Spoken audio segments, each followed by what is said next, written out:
I finished a few drinks before the match, no. But I mean, Gabi's tough. Gabi's super accomplished. I've never won anything, you know? So like, for her to lower herself to this level is a bold maneuver.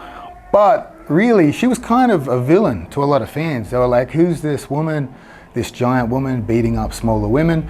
So that was kind of the premise, was like, give the fans an even-sized match. But really what it highlighted was how well she could take a joke, roll with the punches, how self-aware she really is, and really how good that could sell the event. So massive shout out to Gabi Garcia. And then obviously, I mean, more important than that was to lure in mainstream fans so that they could watch the real exciting grappling matches here, the real athletes. Like Nicky Rod takes out the $1 million there. That means more to me than really anything in this event. He's just had a kid, so that money's gonna go very, very far for him. The OnlyFans code, I mean, that might be the only way I can make $1 million. This guy's walking out, I don't know, after taxes, probably 700K. He probably thinks that's real cash, but we're gonna write him a check. But OnlyFans, yeah, that would be great. I think that would pull the $1 million.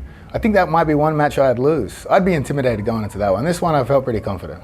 I mean, this tournament was to send a message that you can run an event in a reasonable way, cost-effective way.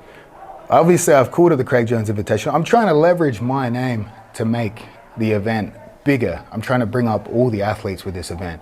Other events have a historical legacy that has really grown their brands, and then you find people trying to put their name on top of it and make them the show.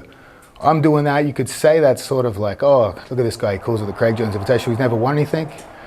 I have a lot more fame than I deserve in the sport for what I do on social media.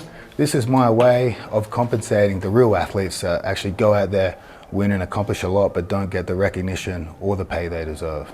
I mean, I think this is the most viewed grappling event in history. There's a lot of other events. Other people say they want to grow the sport. If you want to grow the sport, don't put it behind a paywall. Don't waste all your money on production. Pay the athletes. If there's $1 million on the line, they will fight to the death. And that's what we've seen today.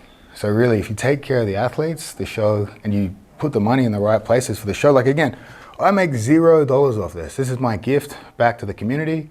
I had a really good friend, a very wealthy friend, offer to help support me in this battle, and I've put it all back in to the athletes of charity.